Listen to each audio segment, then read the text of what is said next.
August through the peephole. His eyes are about an inch below where they should be on his face, almost halfway down his cheeks.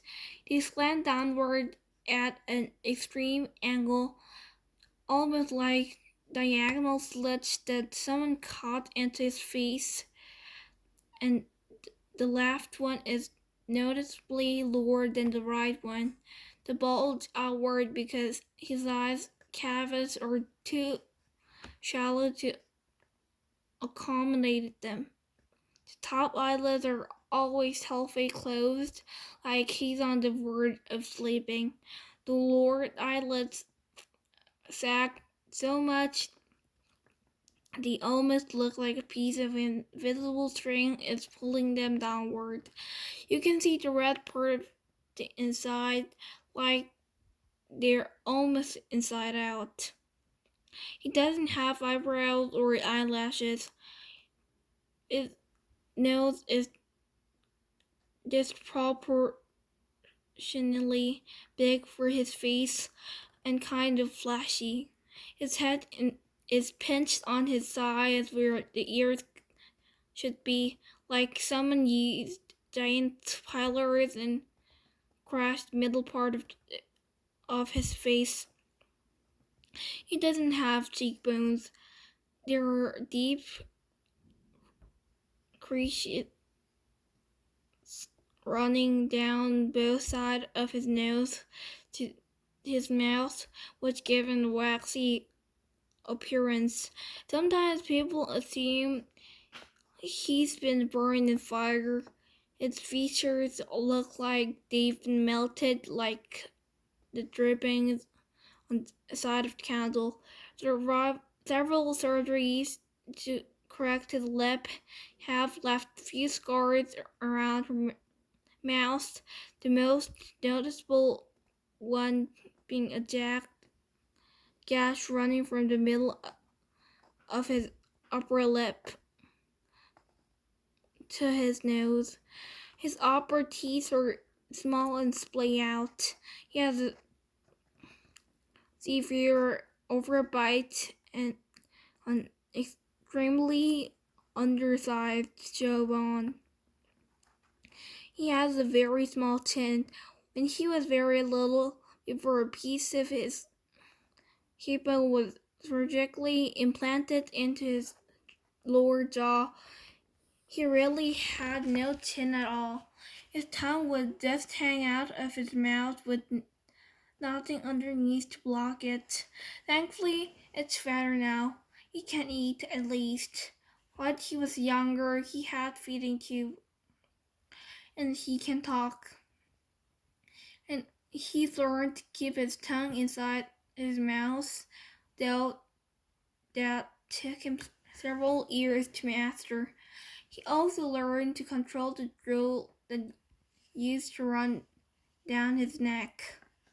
These are considered miracles. When he was baby, the doctors didn't think he'd alive. He can hear too. Most kids born in these types of birth defects have problems with their middle ears that prevent them from hearing. But so far, August can hear well enough, though his tiny cauliflower-shaped ears.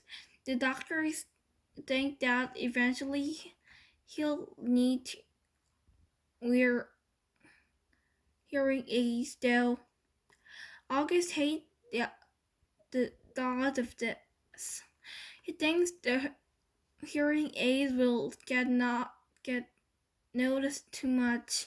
I didn't tell him that the hearing aids would be the least of his problems, of course, because I'm sure he knows this. Then again, I'm not really sure what August knows or doesn't know, what he understands and doesn't understand. Does August see how other people see him, or has he gotten so good at pretending not to see that it doesn't bother him, or does it bother him?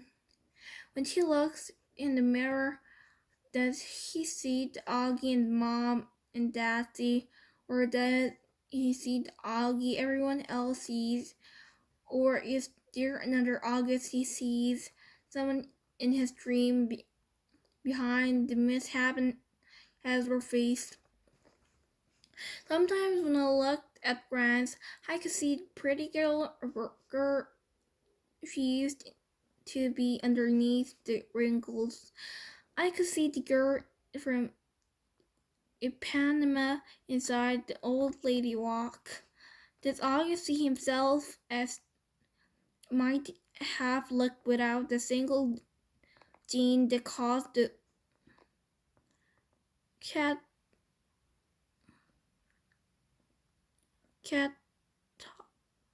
catastrophe of his face?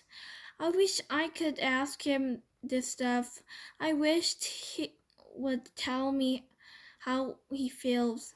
He used to be easier to read books and surgeries.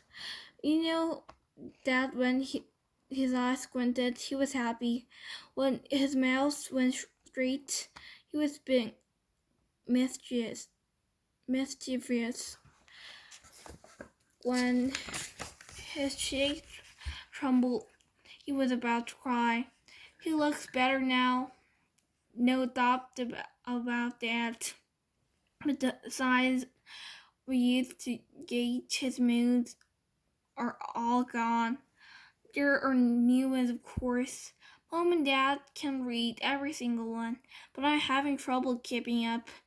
And there is a part of me that doesn't want to keep trying. Why can't we just say what he's feeling like everyone else? He doesn't have a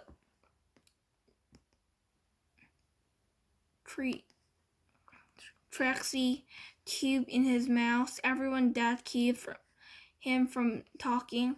His jaw's not weird shut. Wired shut. He's 10 years old. He can use his words.